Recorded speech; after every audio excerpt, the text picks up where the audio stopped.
कृष्ण हरे हरे हरे राम राम राम हरे हरे। गुरुवे गौरचंद्राय राधिकाय तदालये कृष्णाय कृष्ण भक्ताय तद्भक्ताय नमो नमः। हरे कृष्णा। आप सभी भक्तों का, सभी वैष्णवों का इस माधुरी कादम्बिनी के कक्षा में बहुत बहुत स्वागत है, अभिनंदन है। हम लोग विश्वनाथ चक्रवर्ती ठाकुर के द्वारा एक अद्भुत ग्रंथ की रचना की गई, जिसके माध्यम से हम अपने भक्ति के साधन के स्तर को देख सकते हैं कि अभी हम लोग कहाँ तक चल चुके हैं, कितना चलना बाकी है और किस किस पड़ाव में क्या क्या गुण, क्या क्या लक्षण दिखाई देते हैं और हमारे अंदर उसमें से क्या हैं और क्या नहीं हैं। इन चीज़ों को देखते हुए हम लोग भक्ति के साधन में आगे बढ़ने का प्रयास करते हैं, जो एक साधकों के लिए बहुत अच्छा एक मार्गदर्शन के रूप में, एक मार्गदर्शक के रूप में ये ग्रंथ उपलब्ध है, जिसमें हम लोग तृतीय अमृत वृष्टि में हम लोग पढ़ रहे हैं कि 4 प्रकार के अनर्थ होते हैं, 6 प्रकार की भजन की क्रियाएं होती हैं और उन भजन के जो अनर्थ हैं, भजन के करने के माध्यम से जो अनर्थ खत्म होते हैं हमारे जीवन में, वो 5 प्रकार के क्रम के अनुसार समाप्त होते हैं। इस चीज़ को हम लोगों ने देखा। इसको देखने के बाद हम लोगों ने थोड़ी नाम की भी महिमा सुनी कि नाम, एक कृष्ण नाम लेने के बाद ही हम अपने जीवन में परम शुद्धता को, परम वैराग्य को, परम भक्ति को प्राप्त कर सकते हैं, बशर्ते वो नाम हमारे जिह्वा से शुद्ध उच्चारण होना चाहिए, निरपराध रूप से उच्चारित होना चाहिए। इसी क्षण हम कृष्ण का नाम उच्चारण करेंगे और अगले ही क्षण हम भगवान के धाम जा सकते हैं। एक है भगवत नाम उच्चारण और दूसरा है वैकुंठ रोहण। बीच में जो हम लोग अनर्थ निवृत्ति के इतने सारे हैं, फिर निष्ठा है, आसक्ति है, भाव, प्रेम, इन सब की कोई आवश्यकता नहीं रह जाती। अगर किसी के भक्त के अंदर तीव्र उत्कंठा रहती है, तीव्र लालसा रहती है भगवान को प्राप्ति की, तो सब उसके सब व्यवधान, सब के सब पड़ावों को पार कर जाता है और भगवान को प्राप्त कर लेता है। कई बार हम लोग देखते हैं कि भक्त जो है वो भगवान की भक्ति करता है, सब कुछ करता है और भगवान की भक्ति करने के बाद भी उसके जीवन में कुछ दुख, कुछ तकलीफें हम लोगों को देखने के लिए मिलती हैं और भक्त में जो दीनता है, भक्त में जो उसकी उत्कंठा है, वो सब भी प्राप्त होती है इन दुखों के कारण भी। तो कभी कभी हम लोगों को लगता है कि अरे इतना भजन हो रहा है, इतना भजन करने के बाद भी इनका क्या प्रारब्ध समाप्त हुआ या नहीं हुआ। कई बार हमको लगता है ना कि प्रारब्ध समाप्त नहीं हुआ भक्तों का, ये अपने प्रारब्ध को भोग रहे हैं। लेकिन वास्तव में क्या होता है कि भक्त कभी भी अपने प्रारब्ध को नहीं भोग रहा होता है, बल्कि भक्त के सारे प्रारब्ध समाप्त हो चुके होते हैं। अब अपने जो पूर्व अभ्यास के कारण, पूर्व संस्कार के कारण वो पाप में जो प्रवृत्त हो रहा है, उसी के कारण उसको कुछ कष्ट देखने के लिए मिलते हैं या फिर भगवान के कृपा से ही उसको कुछ दुख, तकलीफ, कष्ट आदि हमें देखने को मिलते हैं। कई बार हमें लगता होगा ना, अरे इसका प्रारब्ध, ये तो बहुत पापी व्यक्ति है और फिर भी भजन करते हुए भगवत धाम कैसे चला गया। हमारे मन में संशय होता होगा। जैसे कि अजामिल है, अजामिल के जीवन में देखेंगे तो पूर्ण रूप से पाप में प्रवृत्त पाया गया। वो जब से अपने युवा अवस्था से लेकर के अपने वृद्ध अवस्था, यहाँ तक कि मरणोपरांत वो एक वैश्या के प्रति आसक्त रहता है और उसी वैश्या को ही वो लालन पालन करता है। उससे उसकी 10 संतानें होती हैं और अंतिम संतान का नाम वो नारायण रखता है और नारायण का ही नाम उच्चारण करते हुए जब वो अपने शरीर को छोड़ता है तो हम लोग जानते हैं कि वैकुंठ से विष्णु दूत आते हैं और ले जाते हैं। तो हमें लगता होगा अगर इतना पापी व्यक्ति और अंतिम समय में भगवान नारायण का स्मरण करता है और भगवत धाम चला जाता है, भगवान के विष्णुदूत, भगवान के सुंदर पार्षद आते हैं इनको ले जाने के लिए। आखिर क्या बात है, आखिर अजामिल में और हम में क्या अंतर है। तो यहाँ पर बताते हैं आचार्य कि भजन का अनुष्ठान करने पर भी प्रेम लक्षणों का उदित नहीं होता। कई बार क्या होता है कि हम जब भजन करते हैं तो जरूरी नहीं है कि हमारे अंदर सारे के सारे प्रेम लक्षणों का उदय हो जाए। क्यों नहीं होता है? क्योंकि हमारे जीवन में अपराध के कुछ न कुछ अंश बचे होते हैं, जिसके कारण हमारे जीवन में प्रेम पूर्ण रूप से उदय नहीं हो पाता है। लेकिन ये नियम जो है ग्रंथकार विश्वनाथ चक्रवर्ती ठाकुर कहते हैं कि सब जगह लागू नहीं होता है। कई बार ऐसा भी होता है कि प्रेम जो है वो हमारे हृदय के अंदर उदय नहीं होता। प्रेम का जो लक्षण है वो उदय होते हुए नहीं देखा जाता कि ये नाम ले रहा है और इसके अंदर रोमांच, कंपाश्रु जो हैं, अश्रु की धारा गिरना, गदगद हो जाना, कंठ, ये सब लक्षण हैं, वो कई बार देखने को नहीं मिलती। जब ये कई बार देखने को नहीं मिलती तो क्या होता है कि हमें लगता है कि अरे इनके अंदर तो प्रेम का लक्षण उदय ही नहीं हुआ है, या फिर अभी तक इन्होंने पाप को छोड़ा ही नहीं है बल्कि पाप में लगे हुए हैं। तो वैसे ही उदाहरण मिलता है अजामिल का। जो अजामिल जो है वो निरपराध रूप से भगवान का नाम लेता है और नामाभास नाम उच्चारण मात्र से ही वो नारायण के दूतों को देख पाता है। तो अगर यहाँ पर देख सकते हैं कि एक वैश्या के ऊपर आसक्त रहने वाला, अपनी पत्नी को घर से निकाल देने वाला व्यक्ति जो है, उसको कैसे विष्णुदूत दर्शन दे जाते हैं, आखिर क्या होता है? तो यहाँ इस बात को बताते हैं कि इतना सब कुछ होने के बाद भी फिर भी वह निरपराध था। क्या था? निरपराध था। उसने किसी प्रकार का अपराध नहीं किया था। पाप में प्रवृत्ति देखी गई उसकी, किसके कारण?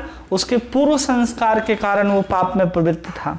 यहाँ कह रहे हैं आचार्य कि पूर्व अभ्यासवश दासी संग रूप पाप में प्रवृत्ति भी उसके अपराध चिन्ह नहीं है। क्यों?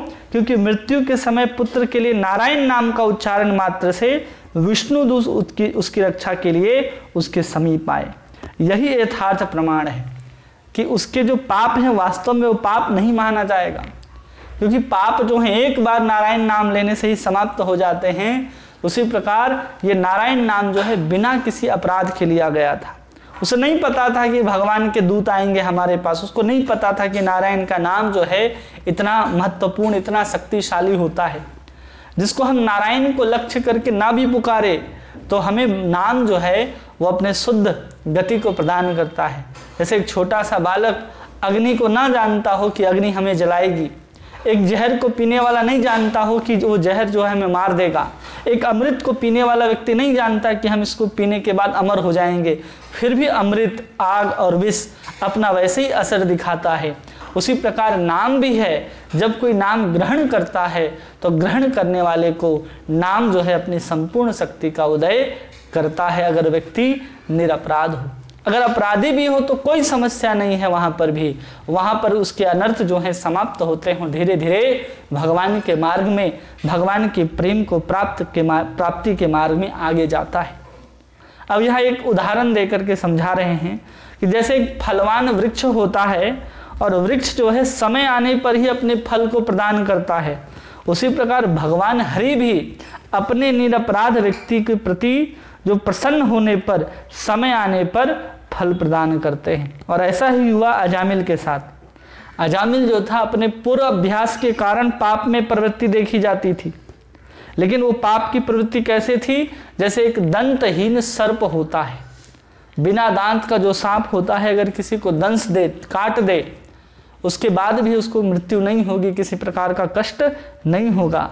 उसी प्रकार अजामिल के द्वारा पाप को भी अत्यंत तुच्छ समझना चाहिए। क्यों समझना चाहिए? क्योंकि वो भगवान के नाम को लिया, अंत समय में लेने के कारण उसको अत्यंत तुच्छ माना जा रहा है। पेज नंबर 228, पेज नंबर 228, जहाँ कहते हैं कि कभी कभी किसी भक्त के प्रारब्ध के अभाव में भी रोग, शोक तथा दरिद्रता और नाना प्रकार के व्यवहारिक दुख और पाप में प्रवृत्ति देखकर कोई उनमें प्रारब्ध फल की स्थिति समझते हैं कि अरे इनका तो प्रारब्ध रहा होगा, जिसके कारण ये दरिद्र हैं, जिसके कारण ये पाप में प्रवृत्त हैं, जिनके कारण इनके जीवन में रोग आया होगा। ऐसा होता है। अगर हम कहें कि पांचों पांडवों को देखो तो दरिद्रता उनके पास आई है, शोक उनके पास आया है, जिनके कारण वो दर दर भटक रहे हैं। लेकिन इसमें देखा जाए, कोई कहे कि नहीं महाराज युधिष्ठिर ने क्या किया, धूर्त क्रीड़ा में प्रवृत्ति हो गई, वहाँ भी पाप देखने को मिल रहा है कि जुआ खेल रहे हैं राजा युधिष्ठिर। तो ये सब कुछ देख करके लगता है कि इनका प्रारब्ध है या इनका संस्कार है, इनके कोई पाप कर्म है, लेकिन वास्तव में भक्त के अंदर किसी प्रकार का कोई प्रारब्ध नहीं होता है। ये सब कृष्ण के परिकर होते हैं। लेकिन जो महाजन लोग हैं वो कहते हैं कि जो ब्रह्म अनुभवी और ज्ञानियों के जीवन मुक्ति दशा में भी भोग के बिना उनका प्रारब्ध नहीं कटता, जो ऐसा भीषण प्रारब्ध कर्म है, वह भी अगर कोई भक्ति करता है, नाम संकीर्तन करता है, तो भयानक से भयानक प्रारब्ध भी, भयानक से भयानक कर्म भी, जिसके फल हमें अवश्य रूप से भोगने पड़ते, वो भी हमारी भक्ति के द्वारा क्षीण हो जाते हैं। ऐसा रूप गोस्वामी अपने नाम अष्टकम में कहते हैं। क्या कहते हैं? यद ब्रह्मा साक्षात्कृत निष्ठयापि विनाशायति विना न भोगे अपैति नाम स्फुरेण तते प्रारब्ध कर्मेति विरयेति वेदः। कहते हे नाम भगवान, जो प्रारब्ध कर्म भोगों के बिना ब्रह्म की अविच्छिन्न तैल धारावत की गई साक्षात्कार की निष्ठा के द्वारा भी विनष्ट नहीं होते। अगर कोई भक्ति को छोड़ करके ज्ञान मार्ग में या योग मार्ग में चला गया हो और पूरी निष्ठा के साथ भी अगर योग का साधना करता हो, हृदय के अंदर ब्रह्म का साक्षात्कार भी करता हो, कर लिया हो, उसके बाद भी उसके जीवन में जो प्रारब्ध है वो प्रारब्ध मतलब जो हम ले करके आए हैं, जो हमें इस जीवन की आयु में भुगतना ही है। हमारी आयु अगर 40 वर्ष तक निश्चित की गई है अथवा 60 वर्ष के लिए निश्चित की गई है, और उस आयु के मध्य में हमें जितने भी शोक, दुख, रोग, पाप, पुण्य जो कुछ भी मिलने हैं, उन सब का फल हमें प्राप्त होगा, जिसको हम लोग प्रारब्ध कहते हैं। और कोई प्रारब्ध को बदल नहीं सकता। प्रारब्ध को बदलना किसी के वश की बात नहीं है। इसलिए प्रारब्ध जब हमारे जीवन में आता है तो हमें भक्ति के माध्यम से ही उनको हटाना होगा, हमें अपने से दूर करना होगा। अगर हम योग, ज्ञान, किसी अन्य वस्तु का साधन मान लेते हैं तो कभी भी हमारे जीवन में प्रारब्ध समाप्त होने वाले नहीं हैं। लेकिन भगवान का जो नाम है, स्फुरेन ततेह, क्या कहते हैं, केवल भगवान का नाम हमारे जीवा में स्फुरित होते रहे, तो उसी स्फुरन होने मात्र से क्या हो जाते हैं, और जितने भी क्रियामान कर्म हैं जो हमें भोगने हैं, जो अभी आए नहीं हैं लेकिन इसी जीवन में मिलेंगे, वो सब के सब कर्म जो हैं वो समाप्त हो जाते हैं। ये एक नाम के हमारे जिह्वा पर स्फुरन होने का इतना महत्व है, जिसको वेद भी उच्च उच्च स्वर पे कहते, वैरेति वेदः, जिसको वेद भी जोर जोर से उच्चारण कर करके हम लोगों को समझाते हैं। अब यहाँ पर नाम उच्चारण मात्र से विनष्ट हो जाते हैं, तो भगवान कृष्ण उद्धव को कहते हैं, भक्ति पुनाति मन्निष्ठः स्वपकानपि संभवात्, मन्निष्ठः भक्ति कुकुरभोजी। चांद कह रहे हैं यहाँ पर कि अगर मन्निष्ठः भक्ति जो है, अगर कुकुरभोजी चांडाल भी अगर जाति दोष से पवित्र करती है, अगर कोई कुत्ते खाने वाले वंश में पैदा हुआ हो, जाति में पैदा हुआ हो, अगर वो अपने जिह्वा के आगे कृष्ण कृष्ण का नाम उच्चारण करता है, राम राम का नाम उच्चारण करता है, तो वो भी तत्क्षण जाति दोष से निवृत्त हो जाएगा। कोई अगर ब्राह्मण कुल में जन्म लिया है तो अपने प्रारब्ध के कारण जन्म लिया है, कोई शूद्र के जाति में जन्म हुआ है तो उसके प्रारब्धवश जन्म हुआ है, लेकिन अगर वो कृष्ण का नाम उच्चारण करता है, पुनाति मन्निष्ठा स्वपकानापि संभवात्, तो भी उस जाति दोष से पवित्र हो जाएगा। कि अरे वो तो कुकुरभोजी चांडाल वंश में जन्म लिया है, कुत्ते का मांस खाता है, फिर भी कुत्ते के मांस खाने वाले के घर में वंश में जन्म लेकर के भी उसके जितने भी जाति दोष हैं वो जो हैं वो समाप्त हो जाएंगे। इसलिए वो प्रारब्ध की यहाँ समाप्त होने की बात कही जा रही है। इसलिए अगर कोई नाम संकीर्तन करता है तो उसके प्रारब्ध से जनित जितने भी आदि व्याधि होते हैं उन सब का नाश का वर्णन पुराण करता है। और पुराण कहता है, आधयो व्याधयो यस्य स्मरण मात्र नाम कीर्तनात् तदेव विलयम यान्ति तमनंतं नमाम्यहम्। कि जिनके स्मरण और नाम संकीर्तन के द्वारा आदि व्याधि के समूह तत्क्षण विनष्ट हो जाते हैं, मैं उन अनंत भगवान को प्रणाम करता हूँ। इसलिए भक्तों के प्रारब्ध के अभाव रहने पर भी भगवान की करुणा करके, कभी कभी भक्तों के जीवन में किसी प्रकार का रोग नहीं है, किसी प्रकार की पाप में प्रवृत्ति नहीं है, किसी प्रकार की दरिद्रता नहीं है, लेकिन भगवान क्या करते हैं, अपने भक्तों के ऊपर करुणा करके उनको ये पाप में प्रवृत्ति, उनके अंदर दरिद्रता, उनके अंदर शोक, उनके अंदर रोग, इन सबको भगवान कृपा करके देते हैं, क्योंकि उनके अंदर ये आने से दैन्यता, उनके अंदर आर्त की भावना, उनके अंदर भगवान को प्राप्त करने की उत्कंठा जो है वो उनके अंदर आने लग जाएगी। इसलिए कई बार नेटवर्क नहीं आएगा,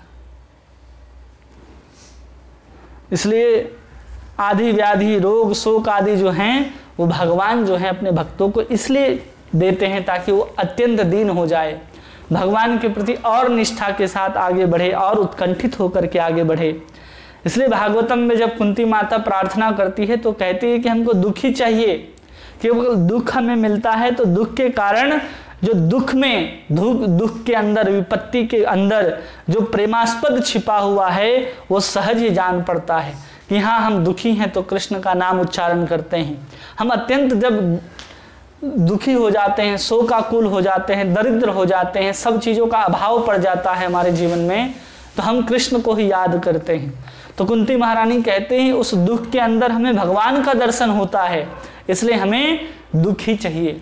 बार बार भगवान से प्रार्थना करती है कि विपत्ति ही चाहिए, विपत्ति ही चाहिए। और भगवान ने 10वें अध्याय के 88वें अध्याय में स्वयं कहते हैं कि मैं जिस पर अनुग्रह करता हूँ उसका शीघ्र ही समस्त धन हरण कर लेता हूँ, और धन हरण होने के बाद उसके जितने भी सगे संबंधी हैं उससे पीछा छुड़ा लेते हैं, उसके स्वजन उसको छोड़ देते हैं कि अरे ये तो दुखी व्यक्ति है, हम इसके साथ क्या रहेंगे।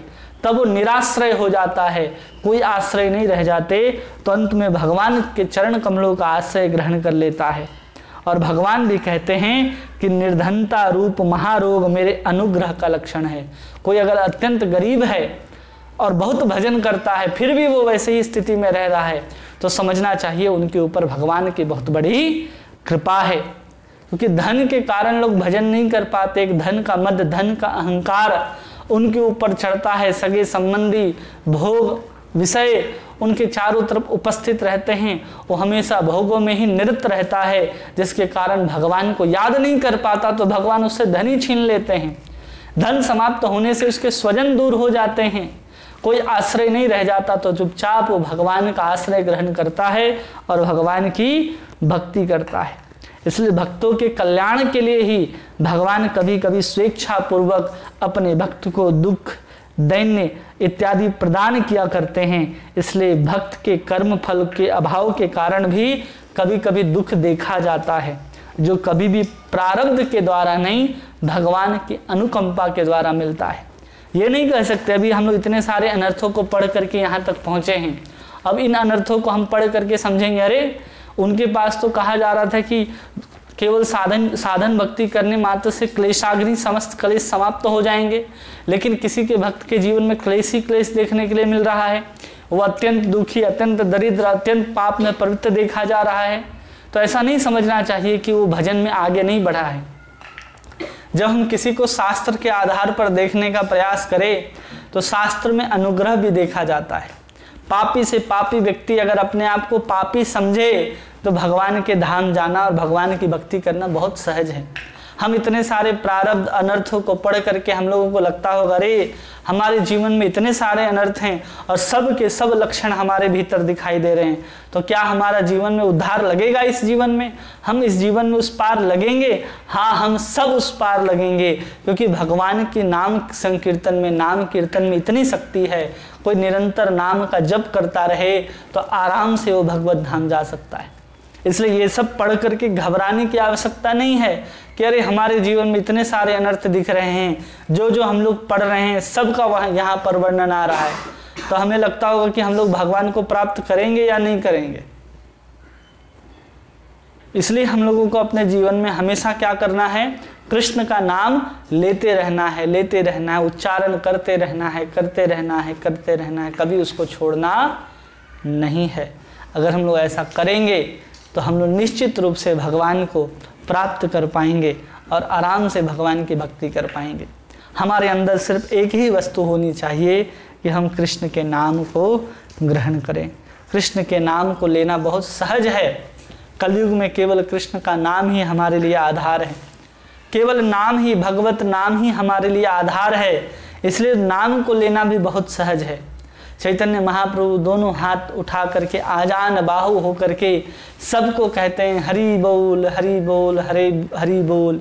नित्यानंद प्रभु हरिदास ठाकुर घर घर जा करके बोल रहे हैं कि कृष्ण कहो, कृष्ण कहो, कि कृष्ण ही तुम्हारे पिता हैं, कृष्ण ही माता हैं, कृष्ण धन प्राण, कि कृष्ण ही तुम्हारे सब कुछ हैं।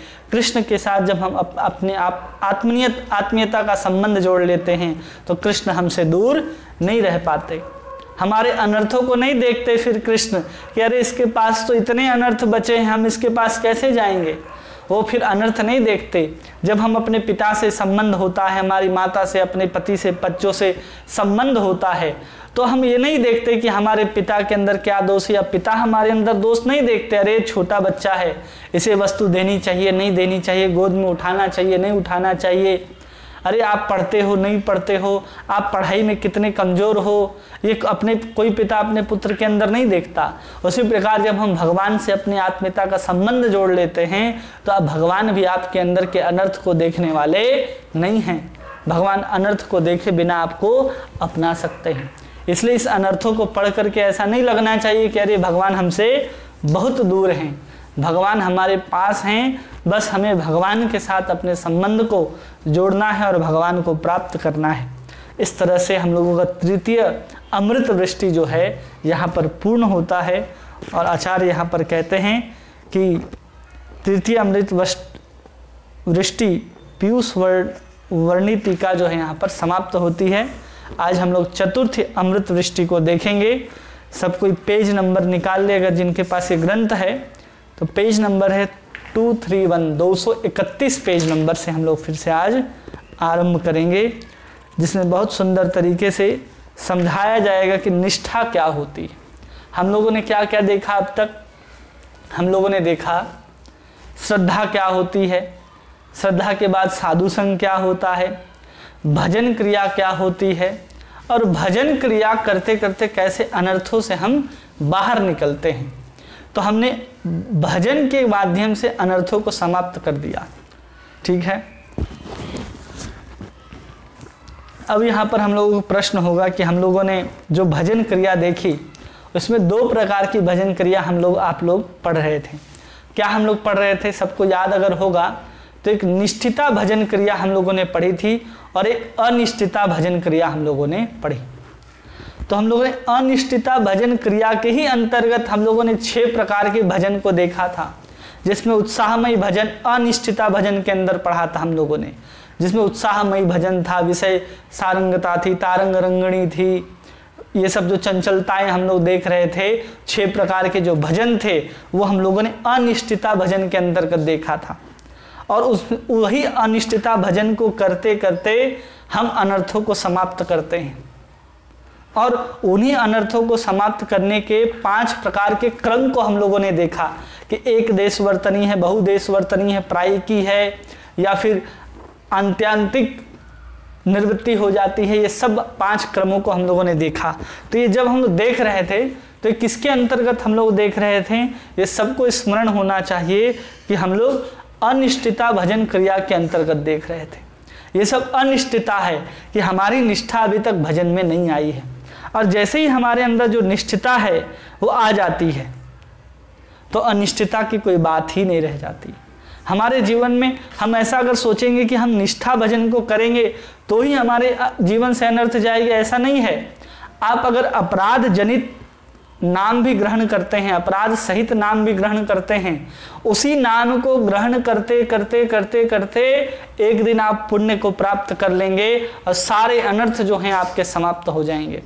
इसलिए ऐसी चिंतन कभी नहीं होना चाहिए हमारे मन के अंदर, मस्तिष्क के अंदर कि अरे हमने तो अनिष्टिता भजन कर रहे हैं अभी तक, हमारे जीवन में इतने तरह के अपराध, इतने तरह के पाप, इतने तरह के भजन की क्रियाएं हैं, उसमें हम किस तरह के भजन की क्रिया को कर रहे हैं। ये सब चिंतनों को छोड़ करके सिर्फ जब हम अपने भजन में ध्यान देंगे, हम कृष्ण के शुद्ध नाम को उच्चारण में ध्यान देंगे, तो हम इन सब अनर्थों से अनायास ही पार करते चले जाएंगे। इसलिए जब निष्ठिता भजन क्रिया की जब चर्चा नहीं की तो आचार्य विश्वनाथ ठाकुर बताते हैं कि निष्ठिता भजन कैसे आती है। तो उसके लिए भागवत के 2 श्लोक प्रथम स्कंद के 2 अध्याय से 17वें और 18वें श्लोक को यहाँ पर उद्धृत करते हुए बतला रहे हैं कि अगर अनिष्ठिता भजन को तो हमने पढ़ लिया कि अनिष्ठिता भजन में 6 प्रकार की भजन क्रिया, 4 प्रकार के अनर्थ और फिर 5 प्रकार की उनकी निवृत्ति को हम लोगों ने पढ़ा। इन सब को हम लोगों ने अनिष्ठिता भजन के अंदर पढ़ा। लेकिन निष्ठिता भजन की अलग से जब वर्णन की बात आती है तो आचार्य कहते हैं दिखाई नहीं देती। अब दिखाई देगी क्योंकि निष्ठा का एक स्तर अलग ही है। भजन क्रिया करते करते ही हम निष्ठा के स्तर पर आते हैं। तो उसको वर्णन करते हुए यहाँ पर 2 श्लोक कहते हैं जो भागवत के प्रथम स्कंद के 2 अध्याय के 17वां और 18वां श्लोक है, जिसमें कहते हैं श्रृण्वतां स्वकथा कृष्ण पुण्य श्रवण कीर्तनात् हृदयन्तस्तो अभद्राणि विधुनोति सहिश्रतां नष्ट प्रायेषु अभद्रेषु नित्यं भागवत सेवया भगवती उत्तम श्लोके भक्तिर्भवति नैष्ठिकी। क्या कह रहे हैं? शृण्वतां स्वः कथा कृष्ण पुण्य श्रवण कीर्तना। अगर कोई कृष्ण के कथा को श्रवण करता है अथवा कीर्तन करता है, ये दोनों ही इंसान को, व्यक्ति को, जीवात्मा को पवित्र करने वाले हैं। क्या क्या? श्रवण और कीर्तन। हृदयंतस्थो अभद्राणी, हृदय के अंदर जो अभद्र हैं, हमारे जो अनर्थ हैं, जितने प्रकार के अनर्थों को हम लोगों ने पढ़ा, वो कृष्ण की कथा सुनने और करने से हमारे जीवन से समाप्त हो जाएंगी। विधुनोति सहिश्रताम, और सब के सब समाप्त हो जाएंगे। जैसे ही हमारे जीवन से अनर्थ समाप्त होगा तो कहते हैं नष्ट प्रायेषु अभद्रेषु नित्यं भागवत सेवया, कि नित्य भागवत जब हम श्रवण करेंगे, कीर्तन करेंगे, तो उसके माध्यम से हमारे जितने अनर्थ है वो समाप्त हो जाएंगे। और जैसे ही अनर्थ समाप्त होंगे तो कहते हैं भगवती उत्तम श्लोके भक्तिर्भवति नैष्ठिकी, जो हमारी भक्ति है वो कहाँ उपस्थित हो जाएगी? जाकर के निष्ठा के भाव तक चली जाएगी। केवल भागवत के नित्य श्रवण और कीर्तन के द्वारा हम इस निष्ठा के स्तर को प्राप्त कर सकते हैं। इतना सोचने की आवश्यकता नहीं है। केवल हम नाम जप करते रहें, कथाओं को श्रवण करते रहें, साधु वैष्णवों की सेवा करते रहें, उसको करते करते हम निश्चित रूप से निष्ठा के भक्ति को प्राप्त कर लेंगे। इसलिए यहाँ पर निष्ठा को यहाँ पर भगवान कह रहे व्यक्ति आराम से प्राप्त कर लेगा। लेकिन यहाँ पर श्लोक में क्या है कि नष्ट प्रायेषु अभद्रेषु। अब यहाँ पर शब्द आया है प्रायः अभद्रेषु, नष्ट हो जाएंगे। क्या नष्ट हो जाएंगे? हमारे प्राय जितने भी अभद्र हैं, अभद्र अर्थात अनर्थ हैं, वो नष्ट हो जाएंगे। अब हम जब प्रायः की बात करते हैं तो आप सबको भी याद होगा कि हमारी जो प्रायिकी अनर्थ की निवृत्ति है, 5 प्रकार के अनर्थ की निवृत्ति जिसमें प्रायिकी भी आती है, जिसमें हम लोग क्या कहते हैं कि 98% हमारी जो अनर्थ है वो समाप्त हो जाएगी, और 2-3% या 1 रुपए में 2 आना या 1 आना या 2 पैसे 3 पैसे बचे ही रहेंगे। उसको हम लोग प्रायिकी अनर्थ निवृत्ति कहते हैं, अगर सबको स्मरण होगा तो। उसी श्लोक के तहत हम लोग समझें इसको, तो कह रहे हैं कि प्रायेषु अभद्रेषु, नष्ट प्रायेषु अभद्रेषु, मतलब हम केवल कथा को श्रवण और कीर्तन करते रहेंगे तो हम अपने जीवन से 98% अनर्थों को दूर कर सकते हैं। और जो 2% बचे हुए रहते हैं हमारे जीवन में अनर्थ, वो कभी भी हमारे भक्ति के भजन में, भक्ति के साधन में कभी भी बाधा उत्पन्न नहीं करते। इनके माध्यम से जो भी ये 2% बचे हैं ना, वो 2% कभी भी आपके भजन में विक्षेप उत्पन्न नहीं करते। इनके रहने के बाद भी आप भजन को निष्ठापूर्वक कर सकते हैं, आराम से कर सकते हैं। उसी चीज को यहाँ समझा रहे हैं कि कृष्ण का यश और श्रवण और कीर्तन ये दोनों ही पवित्र करने वाले।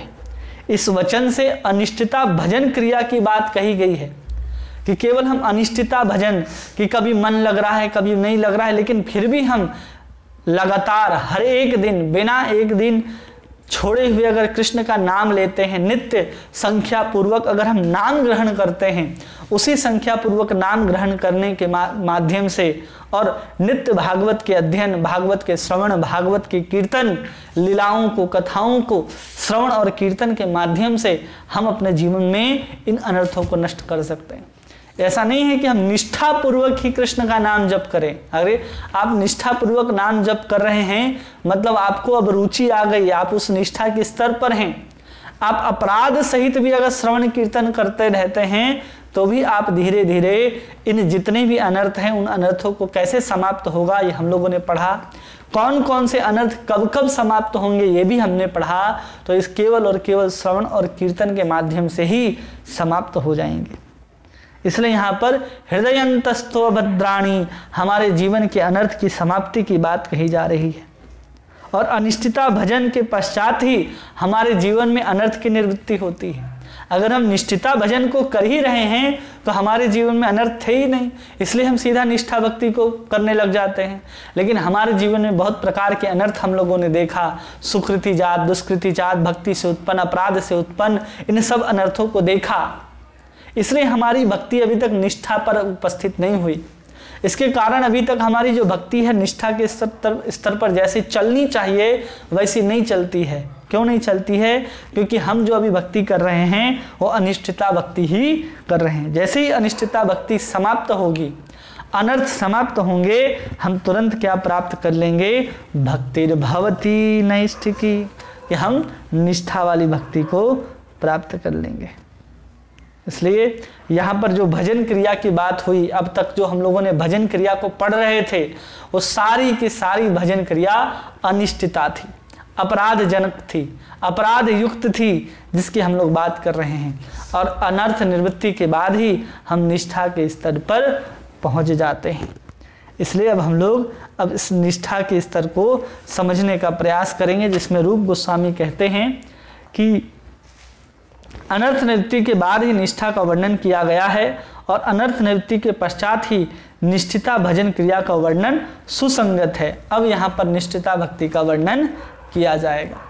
अब हम लोग निष्ठा भक्ति को समझने का प्रयास करेंगे, जो बहुत छोटा सा एक अध्याय है, जिसमें दो प्रसंग आपको देखने में मिलेंगे, दो अनुच्छेद। पेज नंबर 233 में देखेंगे निष्ठा तथा निष्ठा के लक्षण। विश्वनाथ चक्रवर्ती ठाकुर अब यहाँ पर वर्णन करना शुरू करते हैं कि हमारी निष्ठा वाली भक्ति कैसी होती है। हम यहाँ पर कब और कैसे पहुँच सकते हैं ये हम लोगों ने समझ लिया, और आशा करते हैं कि सभी भक्तों को ये बात समझ भी आई होगी कि हम कैसे निष्ठा के भक्ति के स्तर पर आसानी से पहुँच सकते हैं। बहुत कठिन विषय नहीं है, बस कृष्ण का नाम लेते जाना है और हम आराम से कृष्ण को प्राप्त कर लेंगे। कृष्ण कृष्ण हरे कृष्ण कृष्ण कृष्ण हरे हरे, हरे राम राम राम हरे हरे। सिर्फ इसका उच्चारण करते जाएंगे जिह्वा से, खाईते सोईते यथा तथा नाम ले। देश का काल नियम नहीं, सर्व सिद्धि है। देश काल पात्र आदि का कोई नियम नहीं है, कैसे भी जप करेंगे हम सिद्धि को प्राप्त करेंगे, इसलिए घबराने की आवश्यकता नहीं है। अब आगे हम लोग देखते हैं कि यहाँ पर निष्ठा की बात हो रही है, तो निष्ठा किसे कहा जाता है? जब भजन में एक स्थिरता प्राप्त हो जाए कि हाँ हम अब भजन जो करते हैं एकदम स्थिर भाव से, मन हमारा बिल्कुल भी विक्षेप नहीं होता, किसी कारण से मन में किसी प्रकार की दुविधा, किसी प्रकार का संशय, किसी प्रकार की समस्या ये सब उत्पन्न नहीं होती। एकदम निष्ठता पूर्वक हम लोग उस भजन को करते रहते हैं। जब उस भजन की क्रिया में स्थिरता देखी जाती है, चाहे हम श्रवण कर रहे हों, कीर्तन कर रहे हों या स्मरण कर रहे हों, हम किसी भी भक्ति के अंग का जब पालन कर रहे होंगे तो उसमें स्थिरता देखी जाएगी, तो उसको हम निष्ठा कहते हैं कि अभी आप जो भजन कर रहे हैं वो निष्ठा वाली भजन है। और वो निष्ठा वाली भजन जो है वो बहुत श्रेयस्कर होती है। उस निष्ठा वाले भजन में ही भजन करके हमको उस भजन का आस्वादन मिलने लगता है, हम उस रस का पान करने लग जाते हैं। कई बार होता है ना कि हमारे पास किसी चीज को निकालने के, जैसे कि नींबू, अब नींबू किसी को निचोड़ना है, अगर छोटे से बच्चे को दे दिया जाए कि तुम नींबू निचोड़ो, तो बेचारा वो निचोड़ नहीं सकता नींबू को, लेकिन वो जब घुमाता रहता है नींबू को ऐसे ऐसे, रस तो नहीं निकल रहा उससे, लेकिन उसे दिव्य सुगंध आपको मिलता है। और नींबू जब निकला नहीं है फिर भी उसको कोई घुमा रहा हो, या संतरे के छिलके को कोई छील रहा हो, खाया ना हो, संतरे के छिलके को अगर कोई व्यक्ति छीला भी हो, तो संतरे के छीलने के कारण जो श्वास जो फैलती है कि हाँ कोई संतरा छील रहा है, कोई नींबू काट रहा है, बिना रस निकाले हुए हमें पता चल जाता है। तो जब तक हम लोग निष्ठा के स्तर पर नहीं आते तो हम लोग भजन का उसी तरह आस्वादन ले रहे होते कि हाँ किसी ने नींबू काटा। जैसे पानी, जैसे ट्रेन में आप सफ़र करेंगे और कोई दूर में अगर चना बेच रहा हो और नींबू काट करके वो अपने चने में झाल मुरी में डालता है, तो बहुत दूर से भी आपको सुगंध उसकी नाक में आती है और आपके जीभ में पानी भर जाता है, लगता है यार हमें भी खाना चाहिए, इतना स्वाद आता है उसको, उसका सिर्फ सुगंध हमारे नाक में जाता है। तो उसी प्रकार अगर हम अपराध पूर्वक अगर भजन कर रहे हैं तो ऐसा ही है, वो छिलका हम उतार चुके हैं, ऐसा है, भजन क्रिया के द्वारा हम छिलके को उतार चुके हैं। और जब निष्ठा के स्तर पर पहुंचते हैं तो आपके पास इतनी शक्ति हो जाती है कि आप उस नींबू को निचोड़ सकते हैं, उस संतरे के रस को आप निकाल सकते हैं हाथ से मसल के। उसी प्रकार हम निष्ठा के स्तर पर जब हम कृष्ण का नाम अपने जिह्वा पर रख करके कृष्ण कृष्ण बोलते हैं, तो कृष्ण नाम का जो सुंदर मधुमक्खी के छत्ते के समान जो कृष्ण कृष्ण का जो मधुमक्खी का रस जैसे भरा होता है ना, वैसे ही रस कृष्ण के नाम पे भरा होता है। और जैसे ही कृष्ण बोलते हैं वो कृष्ण हमारे जिह्वा से चिपक करके हमारे कंठ से होते हुए हृदय में जा करके हमें आनंद से भर देता है। वैसे ही शक्ति हमारे पास इस निष्ठा के स्तर पर आ जाती है। इसलिए यहाँ पर बता रहे हैं कि भजन में जब स्थिर हो जाए हम कि हाँ अब हमें कोई चिंता नहीं, आराम से हम बैठ करके भजन कर सकते हैं, तो उस ऐसी स्थिरता को, भजन में स्थिरता को ही यहाँ पर निष्ठा कहा जाता है। और ये अनर्थ के विराजमान रहने पर ये स्थिरता नहीं देखी जाती। अरे हमारे जीवन में इतने सारे अनर्थ हम लोगों ने पढ़ लिए कि अभी इस तरह के सुकृत जात दुष्कृत जात, कभी ये खींच रहा है, कभी वो खींच रहा है अपने तरफ, कभी हम इस पाप में प्रवृत्त हो रहे हैं, कभी इस विषय भोग में प्रवृत्त हो रहे हैं, कभी अन्य विषयों में प्रवृत्त हो रहे हैं, कभी हमें मान पूजा लाभ प्रतिष्ठा चाहिए इसके ऊपर प्रवृत्त हो रहे हैं, कभी हम नाम अपराध कर रहे हैं। ये सब से हमको छुट्टी मिल जाती है। इसलिए कहा जा रहा है नष्ट प्रायेषु अभद्रेषु, प्राय जो अभद्र हैं हमारे जीवन के अनर्थ जो हैं वो समाप्त हो जाते हैं और हम आराम से भगवान का भजन करते हैं। लेकिन कभी कभी निष्ठा के स्तर पर भी 5 प्रकार के विक्षेप देखने के लिए मिलते हैं। ये उत्पन्न होते हैं लेकिन आपकी स्थिरता को, आपकी भक्ति के प्रति जो निष्ठा है उसको हिला नहीं पाती, उसको दूर नहीं करती। जैसे आपके जीवन में अनर्थ हैं तो उस अनर्थों के कारण आपके जीवन में देखने को मिलता है भजन में शिथिलता। आप भजन में शिथिल हो जाते हैं, आप भजन से दूर होने लगते हैं, आपके भजन में मन नहीं लगने लगता है। कई बार मन माला 16 माला किए और कभी नहीं भी किए, इस तरह की स्थिति होती है। कभी मंदिर गए कभी नहीं भी गए, कभी एकादशी का व्रत हमने ठीक से किया और कभी ठीक से नहीं किया। इस तरह की जो प्रवृत्ति है अनर्थों के रहने से देखी जाती है। लेकिन 98% निष्ठा के स्तर पर आपके अनर्थ जो हैं वो प्रायिकी चले जाते हैं। कोई किसी प्रकार के अब अनर्थ आपके जीवन में निष्ठा के स्तर पर बचते नहीं हैं। लगभग 98% आपके जीवन से अनर्थ जो हैं वो चले ही जाते हैं। मतलब कि पूर्ण रूप से दुष्कृत जात अनर्थ चले गए, सुकृत जात अनर्थ चले गए और पूर्ण रूप से भक्ति से उत्पन्न अनर्थ भी निष्ठा के स्तर पर चले जाते हैं और अपराध से उत्पन्न अनर्थ जो हैं भी जा ही रहे होते हैं। तो वही थोड़े से बचे होते हैं हमारे जीवन में, 1-2% ऐसा समझ लीजिए। तो उस अवस्था को यहाँ पर निष्ठा कहा जाता है। और जब हम उस 1-2% जो हमारे जीवन में अनर्थ बचे हैं, वे कौन से अनर्थ बचे हैं? अपराध से उत्पन्न हुए अनर्थ जब बचे रहते हैं, तो जिसके कारण हमें हमारे इस भजन की क्रिया में 5 प्रकार के विक्षेप स्थित देखे जाते हैं, उपस्थित होते हैं, बार बार परेशान करते हैं। लेकिन जो निष्ठा में स्थित भक्त रहता है इससे विचलित नहीं होता है। तो 5 प्रकार के विक्षेप जो हैं कौन कौन हैं? तो सबसे पहला है लय। पहला क्या है? लय। केवल नाम अगर लिख लें आप लोग तो अच्छा रहेगा।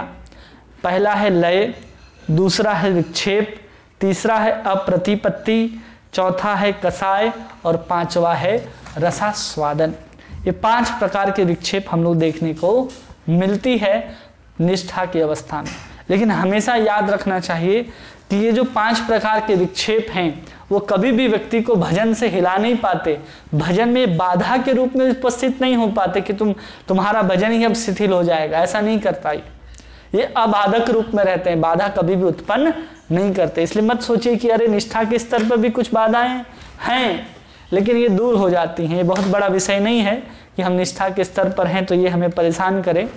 तो इसको हम लोग समझने का प्रयास करते हैं कि सबसे पहली जो बाधा विक्षेप के रूप में जो निष्ठा के स्तर पर भी कुछ कुछ मात्रा में देखने को मिलती है, वो सबसे पहला है लय।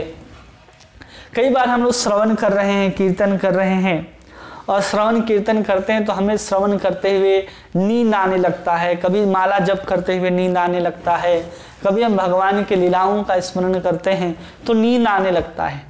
तो नींद आने को ही यहाँ पर कहा जा रहा है कि वो लय हो गया। हम भगवान का सुंदर कथा को सुन रहे हैं, सुंदर नाम जप कर रहे हैं, सुंदर भगवान के लीलाओं को स्मरण कर रहे हैं, तो हमारे जीवन में क्या आ गया? हमारे जीवन में भजन की अवस्था में जब हम स्मरण कीर्तन उस साधन को कर रहे हैं, उस भक्ति के अंग को जब अंगीकार करते हैं तो नींद आता है। और वो क्या होता है? उत्तरोत्तर बढ़ता जाता है। जब हम श्रवण कर रहे हैं तो बहुत कम नींद आएगा, लेकिन वो नींद कब बढ़ जाएगा? जब हम कीर्तन करना मतलब जप करना शुरू करेंगे तो नींद की मात्रा उस साधन काल में बढ़ जाएगी। और उसी प्रकार हम उस स्मरण को श्रवण को छोड़ करके, कीर्तन को छोड़ करके हम स्मरण करने लगेंगे तो उसमें नींद और ज़्यादा आएगा। हम लीला को याद करेंगे, उसमें और आराम से नींद आएगा। हम लोग देखते हैं ना, कई बार होता है कि हमारे जीवन में ये सब कुछ देखने को मिलता है कि हम भगवान का लीला सुन रहे हैं या नाम जप कर रहे तो हमें नींद आता है। इसको कहते हैं लय। ये क्यों आता है? तो कहते हैं उसके जीवन में जो तमोगुण बचे रहते हैं, जो 1-2% अभी तक अनर्थ बचे हुए हैं जीवन में ना, उस तमोगुण जो बचे हैं, उस तमोगुण उपस्थित रहने के कारण ही हमारे जीवन में ये नींद देखने को मिलता है उस साधन की क्रिया में। वो नींद क्यों आता है? श्रवण करने समय, कीर्तन करने समय या नाम जप करते समय। तो एक ही कारण आचार्य बताते हैं कि हमारा आस्वादन जो है, जो हमें रस का आस्वादन मिलना चाहिए, उस आस्वादन के अभाव के कारण ये बाधा उत्पन्न होती है, नींद आता है। अगर आपको कुछ इंटरेस्टिंग चीज बताया जाए कि हाँ अभी कुछ जानकारी हमारे लायक आने वाली है, हमारे लिए कुछ है ऐसा जानकारी, तो हम लोग कान को खड़े करके एकदम गौर से सुनते हैं कि अब क्या बताया जाएगा, अब क्या सुनने को मिलेगा। तो हम लोग बहुत ये ध्यान पूर्वक सुनते हैं और उसमें किसी प्रकार के नींद नहीं आता, उसमें हम निद्रा का अनुभव नहीं करते, क्योंकि उसमें हम रसास्वादन कर रहे होते हैं, उस श्रवण का, कीर्तन का हम आनंद ले रहे होते हैं। जब हम श्रवण और कीर्तन का आनंद ले रहे होते हैं तो हमें किसी प्रकार का कोई निद्रा नहीं आती, क्योंकि हम उसमें आनंद ले रहे होते हैं, उसमें आस्वादन ले रहे होते हैं। जब स्वाद नहीं लगेगा तो भोजन में भी आनंद नहीं आता। तो ये तो साधारण सा चीज है जिसमें आप श्रवण कीर्तन स्मरण आदि करने के लिए बैठे हैं, जो आपके जन्म जन्म से जिसका कोई संबंध नहीं है, उस क्रिया को अपनाने के लिए बैठे हैं कि जन्म जन्म के जो आपका और हमारा कृष्ण के साथ संबंध है उसको स्थापित कर सके, उसको जागृत कर सके। इसलिए उसके कारण हमारे जीवन में ये लय नाम का जो बाधक है वो निष्ठा के स्तर पर देखने को मिलता है कि श्रवण कीर्तन स्मरण करते समय उत्तरोत्तर निद्रा हमें आती है, जो तमोगुण के कारण है। और एक कारण बताते हैं कि उस भजन में, उस श्रवण कीर्तन आदि में रस का आस्वादन न होने के कारण ऐसा देखा जाता है। दूसरा विक्षेप बताते हैं, इसका नाम ही विक्षेप है, कि अगर हम श्रवण कर रहे हैं, कीर्तन कर रहे हैं, स्मरण आदि कर रहे हैं, उस समय में हम लोग व्यवहारिक बात को करने लग जाते हैं, किसी विषय के बात को हम लोग करने लग जाते हैं। कहीं कथा में गए हैं, किसी भागवत कक्षा में बैठे हैं और फिर विषयों का वार्तालाप चल रहा है, क्योंकि प्रभु जी तो ऑनलाइन बोलते हैं तो पता ही नहीं चलता कि हम लोग यहाँ पर क्या कर रहे हैं, क्या नहीं कर रहे हैं। कोई सोफे में बैठ करके रिमोट चालू करके टीवी भी देख रहा है, कोई अपने घर में किन्हीं अन्य व्यक्तियों से विषयों की वार्ता भी कर रहा है। तो इन सब के विषयों को देखा जाता है। कई बार क्या होता है कि हम माला जप में हाथ घुसा लेते हैं और माला अंदर से चलता रहता है और बाहर हम विषयों की वार्ता जब करते हैं, अगर हम कृष्ण का नाम जप करते हुए अगर विषय की वार्ता करते हैं तो उसको विक्षेप कहा जाता है, जो बाधा कहा जाता है कि हाँ अभी आप जो कर रहे हैं वो सही नहीं है। उदाहरण के रूप में हमने दिया कि अगर कोई माला करते हुए अगर विषयों की वार्ता करता है, विषयों की बातचीत करता है या विषयों की बातचीत में उसके संपर्क में आ जाता है तो उसको विक्षेप कहा जाता है। ये क्यों होता है? जब साधक का मन चंचल होता है, चंचलता के कारण बार बार जो है वो नाम को स्पर्श न करके विषयों का स्पर्श करता रहता है, विषयों की बातों में मग्न रहता है।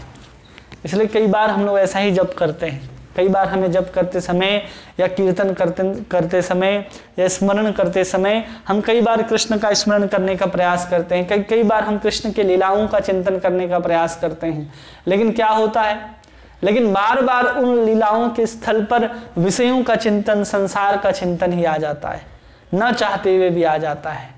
वो आएगा ही आएगा। क्यों आता है? तो ये हमारे अंदर का जो रजोगुण है, जो हमारे अंदर की चंचलता को पैदा करता है, उस रजोगुण की मात्रा बचे होने के कारण हमारे मन के अंदर चंचलता देखी जाती है। और कई बार क्या होता है कि हम हरि नाम तो ले रहे हैं लेकिन हम संख्या को पूरा करना चाहते हैं। अगर ये 16 माला करना है और हम सिर्फ 16 माला की जो संख्या है उसको पूरा करने के लिए जल्दी जल्दी नाम जप करते हैं। हमें नाम से कोई मतलब नहीं है, हरे कृष्ण हरे राम राम राम हरे, ऐसे करके हम लोग क्या करते हैं, नाम जप के संख्या को पूरा करते हैं। नाम नहीं ले रहे होते, केवल हम संख्या को पूरा करने के लिए काम कर रहे होते हैं। जब हम संख्या को पूरा करने का ही हमारा जब लक्ष्य रहेगा तो हम नाम के जप में कभी भी रसास्वादन का हम अनुभव नहीं कर पाएंगे। हमें लक्ष्य को पूरा करने का प्रयास करते हैं। हमने 16 माला को निश्चित कर रखा है, हमने 20 माला, हमने 32 माला का लक्ष्य बना रखा है, तो हमें संख्या पूरा करना है।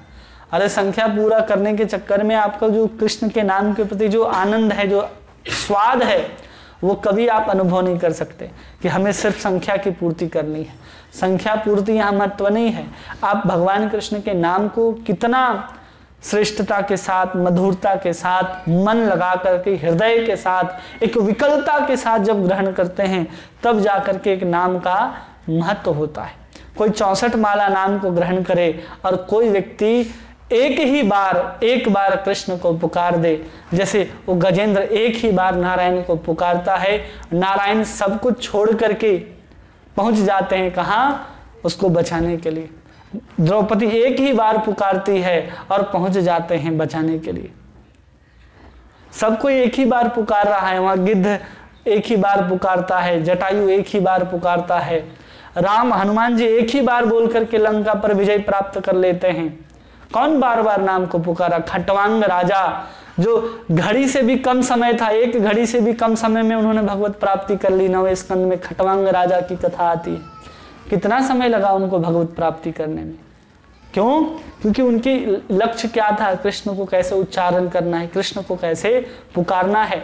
वो छोटा सा बालक ध्रुव प्रहलाद 6 महीना में भगवान को बुला लिया वैकुंठ से। वैकुंठनाथ उनके सामने खड़े हो गए 6 महीने के अंदर। और हम 6 साल 60 साल हो गए कई लोगों के भजन करते हुए, अभी तक कृष्ण नारायण राम का कोई नाम का ही आस्वादन उनको नहीं मिला। तो भगवान कहाँ से आए? क्यों? क्योंकि हम उस तरह से नाम को अभी तक पुकारना शुरू नहीं किया। अभी तक हमने कृष्ण के नाम के साथ, कृष्ण के साथ अपने घनिष्ठता को, अपने संबंध को कभी भी अनुभव करने का प्रयास नहीं किया। इसलिए हमारे जीवन में ऐसा होता है। और ये क्यों होता है? हमारे जीवन में रजोगुण भरा हुआ है, उसके कारण हम जो कुछ हुआ है उसको पूरा करने का प्रयास करते हैं। जल्दी जल्दी पूरा करो और माला को रखो, इस तरह का हम लोग प्रयास करते हैं। इसको हम लोग कहते हैं विक्षेप। तीसरा वर्णन करते हैं अप्रतिपत्ति।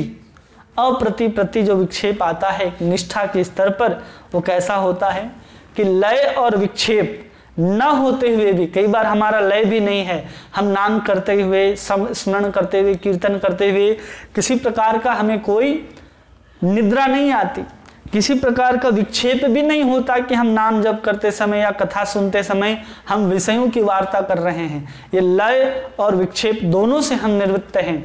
फिर भी कभी कभी हमारे जीवन में भजन के प्रति प्रवृत्ति नहीं देखी जाती। हम भजन करने में, श्रवण कीर्तन स्मरण करने में अपने आप को असमर्थ अनुभव करने लगते हैं। कई बार असमर्थता देखी जाती है कि नहीं होगा। 16 माला बहुत अच्छे से कर सकते हैं, आप बैठेंगे और 16 माला यूं पूरी हो जाएगी, मन लगा करके दिल से आप कर सकते हैं। लेकिन कई बार होता है कि नहीं हो पाएगा, नहीं करेंगे, ऐसा लगता है ना, कई बार हमें लगता है कि नहीं होगा। तो उसको कहते हैं अप्रतिपत्ति, वो एक विक्षेप है निष्ठा के स्तर पर। ऐसी दशा में साधक का मन जो है वो निरुत्साह हो जाता है, उसके अंदर कोई उत्साह नहीं रहता, किसी प्रकार का लय भी नहीं है, विक्षेप भी नहीं है, ना निद्रा का समस्या है, ना विषयों के प्रति वो रुचि है कि विषयों की वार्तालाप करे, वो दोनों नहीं है उस साधक के अंतर्गत। लेकिन कभी कभी उसके अंदर उत्साह जो है वो नहीं देखी जाती। जब उत्साह नहीं होती तो उत्साह के न होने के कारण उसके अंदर निरुत्साह उपस्थित हो जाता है, और निरुत्साह उपस्थित होने के बाद भजन के प्रति व्यक्ति को आलस्य बना देता है। इसलिए उत्साह को श्रद्धा का जीवन कहा जाता है। वही श्रद्धा को तो आप भजन करते हुए कहाँ तक ले जाने वाले हैं, उस प्रेम के स्तर तक ले जाने वाले हैं। और वो श्रद्धा को बचाए रखने के लिए आपको उसकी तरफ क्या रखना होगा, उत्साहित रखना पड़ेगा। हाँ, तुम बहुत उत्साह के साथ हम भजन कर सकते हैं। हमेशा अपने जीवन में भजन के लिए उत्साहित होना चाहिए। अगर हम उत्साहित हैं तो हमारे जीवन में जो श्रद्धा हमने प्राप्त की है वो श्रद्धा कभी भी नष्ट नहीं होगी, और उसी श्रद्धा को बचा करके हम क्या कर सकते हैं, भगवान का भजन कर सकते हैं। लय और विक्षेप होने के बाद भी हमारे अंदर कभी कभी प्रमाद, असमर्थता, आलस्य देखने को मिलता है। ये इसीलिए देखने के लिए मिलता है जो तमोगुण के कारण होता है। सब कुछ हो गया, अनर्थ नहीं है, लेकिन हम लोग तो तीनों गुण के अभी भी आबद्ध ही है ना। तीनों गुण के अंतर्गत ही रह करके भजन करेंगे। जो तमोगुण बढ़ जाता है तो हमारे जीवन में इस तरह की भजन करने में असमर्थता देखी जाती है। कई बार श्रवण कीर्तन स्मरण आदि में हम लोग शिथिल हो जाते हैं। शिथिल मतलब असमर्थ हो जाते हैं। शिथिलता मतलब ऐसा होता है कि हम माला ले लिए हैं लेकिन माला हो ही नहीं रहा, 4 घंटा तक एक ही माला चले, उसको शिथिलता बोलते हैं। या माला ही नहीं, उसको शिथिलता कहते हैं। असमर्थता है, उसके अंदर करने की इच्छा है क्योंकि निष्ठा अब उसके अंदर आ गई। 98% उसके जीवन से अनर्थ समाप्त हो चुके हैं। चौथा है कसाय, कि हम श्रवण कीर्तन स्मरण आदि जो भक्ति के अंग हैं, जिस साधन में लगे हैं, तो साधन के काल में जब हम भजन कर रहे हैं, कीर्तन कर रहे हैं या नाम जप कर रहे हैं, उस समय हमारे अंदर क्या आ जाता है, कभी क्रोध आ जाता है, कभी लोभ आ जाता है, कभी किसी के प्रति मोह उत्पन्न हो जाता है, या अहंकार आ जाता है। ये क्यों आता है? ये सब संस्कार के कारण आते हैं। इसको हम लोग कसाय कहते हैं। कभी नाम जप करते समय आपको क्रोध आ जाए, कैसा लगेगा? अरे मन नहीं लग रहा, मजा नहीं आया नाम जप करने में, आस्वादन नहीं हुआ। लोभ जग जाए तो आपके प्रति भी लगेगा, अरे खिन्न हो जाता है मन। अहंकार के कारण आप किसी से ईर्ष्या द्वेष करना शुरू कर देते हैं, तो भी भजन कर तो रहे हैं लेकिन भजन करने में अच्छा नहीं लगता है। तो इस दशा को हम लोग कसाय कहते हैं, जिसके कारण आपके हृदय में आया, संस्कार के कारण आया काम, क्रोध, लोभ और अहंकार ये उत्पन्न होते हैं। ये अनर्थ की अवस्था में अपने पूर्व जीवन का जो अभ्यास है, संस्कार है, उसके कारण होता है। क्या होता है? जैसे कि साधारण से साधारण कारण रहा हो कोई, उसके कारण भी आपके जीवन में क्रोध आ जाएगा। क्यों? आपके पूर्व जीवन के संस्कार वैसे हैं। तो संस्कार के कारण क्या आता है कि कोई कारण नहीं है क्रोधित होने का, साधारण सा कोई कारण बनता है और आप क्रोधित हो जाते हैं। या फिर अर्थ आदि का लोभ, रुपये का, पैसे का लोभ आ जाता है, या फिर मधुर मधुर कुछ स्वादिष्ट वस्तु, खाद्य व्यंजन बन जाते हैं, ऐसे पकवान बन जाते हैं, तो आपको उसके प्रति आपका जो मोह बढ़ जाता है, आपके जीवन पानी आ जाता है। जब आप श्रवण कीर्तन आदि कर रहे हैं और सुंदर 56 भोग की बात होने लग जाए तो आपके जिह्व में पानी आ जाता है, तो उस समय भी हमारे अंदर मोह आ जाता है। फिर देह और दैहिक वस्तुओं के प्रति अहंकार उत्पन्न हो जाता है। चित्त उसके कारण हमारा क्या हो जाता है? चित्त में उदित हो जाता है अहंकार कि हम कौन हैं। हम अपने आप को देखने लगते हैं, अरे हमारा देह इस तरह का है, हमारा संबंध इस प्रकार का, हम इतने धनशाली व्यक्ति हैं, इतने ऐश्वर्यशाली व्यक्ति, इस तरह का जो चित्त में जो भी विचार आते हैं अहंकार के कारण, शारीरिक, वो सब कहे जाते हैं कि हाँ, जिसके कारण व्यक्ति के अहंकार उत्पन्न होते हैं। ये सब व्यक्ति के अंदर क्यों उत्पन्न हुआ भाई? खुद अपने आप को देह आदि समझ रहा है, क्योंकि सब रजोगुण के कारण ही हो रहा है। और ये 2% जो अनर्थ बचा है ना, वो 2% के कारण ही ये 5 प्रकार की चीजें भजन की अवस्था में देखने को मिलती हैं। और 5वां है रसास्वादन। रसास्वादन मतलब कि हम विषयों के सुख में इतने मशगूल हो जाते हैं, इतना हमारा मन लगने लग जाता है कि श्रवण और कीर्तन में मन नहीं लगता है। विषयों का सुख हमें इतना उत्पन्न कर लेते हैं अपने अंदर कि हमको विषयों का सुख के आगे भजन का सुख हमको नहीं लगता है। अगर कोई सोया हुआ व्यक्ति उसको कहो 16 माला उठो, माला नहीं हुआ है, तो उसको सोने में इतना आनंद आएगा कि कहेगा रुको हम बाद में 16 माला करेंगे। क्यों? उसको निद्रा में इतना आनंद आ रहा है कि वो भजन नहीं करना चाहता। इसको बोलते हैं रसास्वादन। जिसका विषय में चित्त लग जाता है फिर भजन में मन नहीं लगता है। ये क्यों होता है? तो जब रजोगुण व्यक्ति के अंदर आता है, रजोगुण के कारण ऐसा होता है।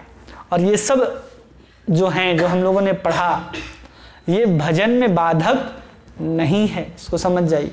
जो हम लोग पहले अनर्थ पढ़ रहे थे ना, सुकृत जात, दुष्कृत जात, भक्ति से उत्पन्न, अपराध से उत्पन्न अनर्थ, वो अनर्थ जो है हमारे भक्ति के जीवन में बाधक होते हैं, हमारे जीवन में शिथिलता लाते हैं।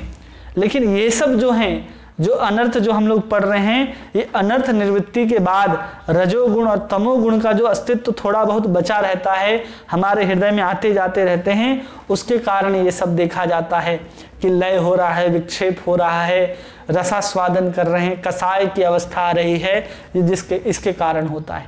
ये हमारे भक्ति के मार्ग में कभी भी बाधक नहीं बनते। हम भजन में इनके द्वारा बाधन, ऐसा नहीं है कि ये उत्पन्न हो रहे तो हम भजन नहीं कर सकते, हम भजन कर सकते हैं।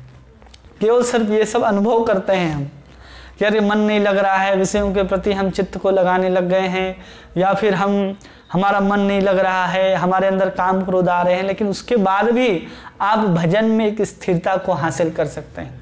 इतना 5 प्रकार के विक्षेप उत्पन्न होने के बाद भी आप अपने जीवन में भजन को स्थिर रख सकते हैं, अगर आपकी भक्ति जो है वो निष्ठा के स्तर पर आ गई।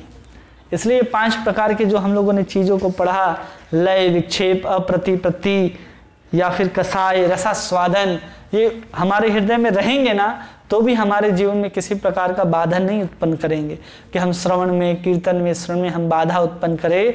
ऐसा इनके पास सामर्थ्यता नहीं होती है।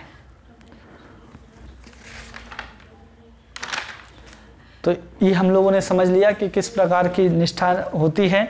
और निष्ठा जो है वो 2 प्रकार की होती है। अगर हम लोग इसको पढ़ लेंगे तो हमारा चतुर्थ वृष्टि जो है वो समाप्त हो जाएगा। बहुत आसान है। हम लोग थोड़ा सा 10 मिनट अगर आप समय देंगे तो हम 10 मिनट में इस वृष्टि को भी समाप्त कर सकते हैं। ठीक है? तो निष्ठा जो है 2 प्रकार की होती है। हम लोग निष्ठा समझ गए कि निष्ठा क्या होती है, निष्ठा में क्या क्या उत्पन्न होते हैं। और निष्ठा जो है मुख्य रूप से 2 प्रकार की कही जाती है। एक होती है भक्ति वर्तनी।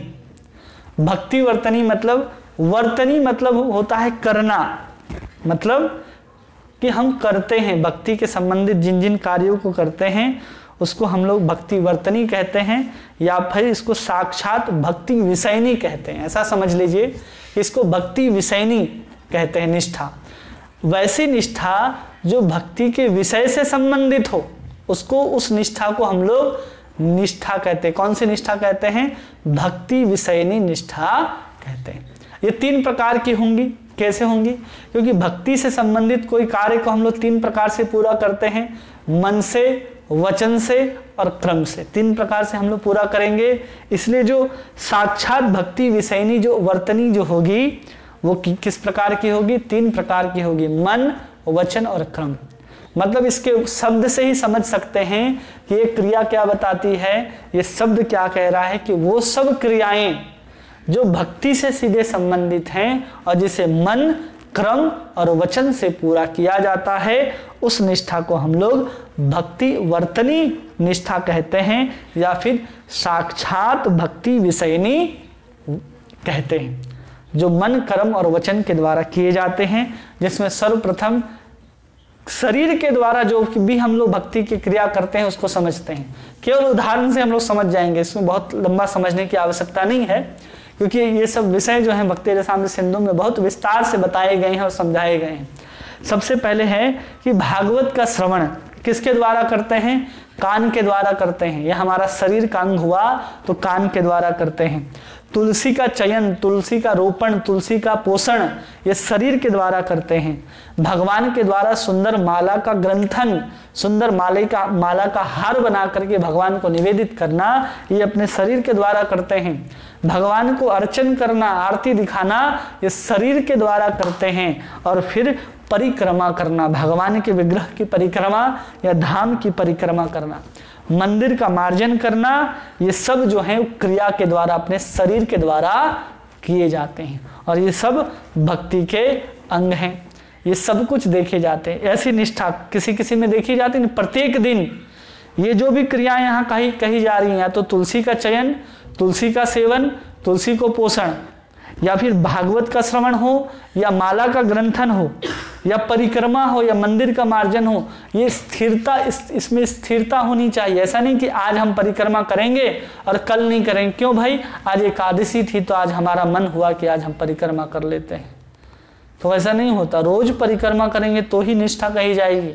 सिर्फ एकादशी के दिन, पूर्णिमा के दिन हम परिक्रमा करेंगे वृंदावन की या अर्चा विग्रह की, कहेंगे हम तो निष्ठावान भक्त हैं? नहीं, निष्ठावान भक्त कब हैं? जब आप उसको प्रत्येक दिन करते हैं, तब आपके अंदर निष्ठा कही जाएगी। आप अर्चा विग्रह की सेवा, अर्चन भी अगर प्रत्येक दिन करते हैं तो ही निष्ठा कही जाएगी, नहीं तो नहीं कही जाएगी।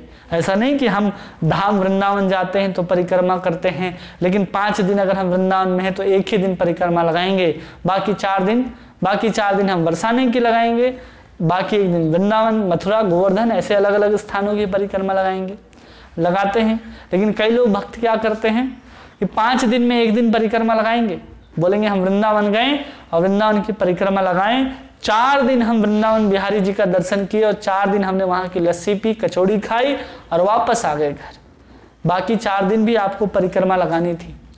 एक दिन अगर आप पुष्प का हार लेकर के भगवान को अर्पित करने के लिए गए तो प्रत्येक दिन आपको करना चाहिए, तब निष्ठा कही जाती है। और प्रभुपाद जी के अपने संस्था में देखेंगे तो जितने भी क्रिया यहाँ पर लिखे जा रहे हैं, प्रभुपाद जी के यहाँ भागवत श्रवण, इस्कॉन में प्रत्येक दिन 8 बजे से 9 बजे तक भागवत की कक्षा होती है, तुलसी की आरती होती है, माताएं प्रभु जी बैठ करके सुंदर माला का ग्रंथन करते हैं जो अर्च विग्रह को सेवित की जाती है, आरती के रूप में अर्चन होता है, परिक्रमा करते हैं सभी भक्त, और यहाँ तक कि मंदिर का मार्जन, कई लोग झाड़ू उठा करके, पोछा उठा करके मंदिर को साफ करते हैं। ये सब क्रियाएं रोज देखने को मिलती हैं। इसलिए जो भी व्यक्ति मंदिर में है, प्रभुपाद जी के संस्था में हो, तो निष्ठा के स्तर पर निश्चित रूप से आ जाएगा, इसमें कोई संशय की बात नहीं है। तो इस शरीर के द्वारा जो भी क्रियाएं की जाती हैं, अगर हम उसको स्थिरता पूर्वक करते हैं तो ये निष्ठा के स्तर की क्रियाएं और भक्ति परक क्रियाएं कही जाएंगी, जो भक्ति वर्तनी हैं, जिसको करने से भक्ति जो है, निष्ठा जो है, रुचि की तरफ आगे विकसित करेगी, विकास को प्राप्त करेगी। दूसरा है वाचिक, वचन के द्वारा नाम, रूप, गुण, लीला। किसका गुण, नाम, रूप, लीला? भगवान के गुण, रूप आदि लीला को हम क्या कर सकते हैं? कीर्तन कर सकते हैं, उनका स्तव गान कर सकते हैं, उनकी स्तुति का ज्ञान कर सकते हैं, गान कर सकते हैं, वंदना कर सकते हैं, विज्ञप्ति कर सकते हैं, या सुंदर स्तोत्रों का पाठ कर सकते हैं। ये सब हमारी किसके द्वारा की जाती है? वाणी के द्वारा की जाती है। अब यहाँ पर स्तव, स्तुति, विज्ञप्ति, ये तीनों अलग अलग वस्तु होते हैं जो भक्ति रसामृत सिंधु में आपको देखने के लिए मिलेगा। स्तव क्या होते हैं, स्तुति क्या होती है, विज्ञप्ति क्या होती है, तीनों अलग अलग विषय हैं। ये तीनों आप भक्ति रसामृत सिंधु में देख सकते हैं। किन्हीं को स्मरण भी हो तो आप बता सकते हैं कि क्या है ये, ठीक है। तो ये तीनों अलग अलग वस्तु होते हैं जिसको वचन के द्वारा, इसलिए प्रत्येक दिन हर भक्त को कोई ना कोई स्तुति, या तो राधा कृपा कटाक्ष का पाठ हो, या फिर अन्य किसी जैसे कि षड गोस्वामी अष्टकम हो, ये सब अष्टकम को प्रत्येक दिन गाना चाहिए। ये सब क्या है? स्तुतियां हैं जिसको हम गा सकते हैं। तो ये सब प्रत्येक दिन हो, बिना एक दिन रुके हुए। तो ये सब निष्ठा के स्तर पर वचन के द्वारा की गई भक्तिमय क्रियाएं हैं। फिर आती हैं मानसिक क्रियाएं जो हम मन के द्वारा करते हैं, जिसमें भगवान हरि का, भगवान कृष्ण के सुंदर नाम, गुण, लीला आदि का हम लोग स्मरण और मनन करते हैं, जो मानसिक कहलाती है। और इन सब भक्ति के अंग को हम लोग निष्ठा या स्थिरता में साक्षात भक्ति विषयनी कहते हैं। अगर ये सब प्रत्येक दिन बिना किसी विक्षेप के, बिना किसी रुकावट के चलता रहे, तो ये सब क्रियाएं निष्ठा के स्तर पर चलती हैं। और निष्ठा के विषय में रूप गोस्वामी कहते हैं भक्ति रसामृत सिंधु में कि निष्ठा तत्राप विक्षेपेन सात्यतम, भजन विषय में विक्षेप शून्य निरंतरता ही निष्ठा कहा जाता है। किसी प्रकार का कोई विक्षेप, किसी प्रकार की बाधा न हो, वो निरंतर होता रहे तो उसी को निष्ठा कहते हैं, और कोई निष्ठा नहीं कहलाती है। तो ये हम लोगों ने देखा कि निष्ठा दो प्रकार की होती है, जिसमें हम लोग भक्ति वर्तनी देख ली। अब हम लोग देखेंगे तद अनुकूल वर्तनी। तद अनुकूल वर्तनी मतलब क्या होता है कि जिसमें निष्ठा आने के बाद भक्ति के अंदर, भक्ति करने वाले साधक के अंदर कुछ गुण दिखाई देते हैं, और कई बार वो गुण ना भी दिखाई दे तो हमें ऐसा नहीं समझना चाहिए कि भक्त अभी साधक जो है निष्ठा के स्तर पर नहीं है। जैसे अमानित्वम अधमनित्वम, जो 13वें अध्याय का सुंदर श्लोक है, उसमें कहते हैं ना अमानित्वम मानदत्व, कि सबसे पहला जो भक्त होता है अपने अंदर मान रखने की, कि हमें लोग मान सम्मान दे, इसकी भावना नहीं रखता, और दूसरों को मान देने की इच्छा एक भक्त के अंदर आ जाती है। जो निष्ठा के स्तर पर होता है उसके अंदर ये लक्षण देखने को मिलते हैं। और क्या देखने को मिलते हैं? मैत्री देखने के लिए मिलती है, दया देखने को मिलती है, क्षमा देखने को मिलती है, और कृतज्ञता उसके अंदर देखने को मिलती है। एक हो गया ये जो हम लोग पढ़ रहे हैं अभी, ये तद अनुकूल वस्तु विषयनी कहते हैं निष्ठा को। मतलब कि ये जो कुछ भी हैं ये सब क्या है? भक्ति के अनुकूल गुण हैं। अगर कोई निष्ठा के स्तर पर है तो ये सब गुण उसके अंदर देखने को मिलेंगे, और अगर वो भक्ति के स्तर पर, निष्ठा के स्तर पर है तो इतने सारे क्रियाओं को दिखाया, जो कायिक, मानसिक और वाचिक इन क्रियाओं को देखा। इनमें से कोई भी एक क्रिया को वो कर सकता है, लेकिन उसकी क्या होनी चाहिए? निरंतरता होनी चाहिए। चाहे मन के द्वारा कृष्ण की लीला का स्मरण करे, या अपने शरीर के द्वारा प्रत्येक दिन अर्चा विग्रह की सेवा करे, या वृंदावन धाम की परिक्रमा करे, कुछ भी कर सकता है, तो उसको हम लोग निष्ठा कहते हैं। और वाचिक, जो भगवान का रोज स्तुति पाठ करता हो, भागवत गीता पाठ आदि करता हो, तो उसको भी हम लोग निष्ठा ही कहते हैं। ठीक है। लेकिन यहाँ पर जो अमानित्व है, मानदत्व है, मैत्री है, दया है, करुणा है, कृतज्ञता है, ये क्या है? उस निष्ठा के स्तर पर पहुंचे हुए साधक के अंदर जो भक्ति के अनुकूल गुण देखे जाते हैं, उन गुण का यहाँ पर वर्णन किया जा रहा है।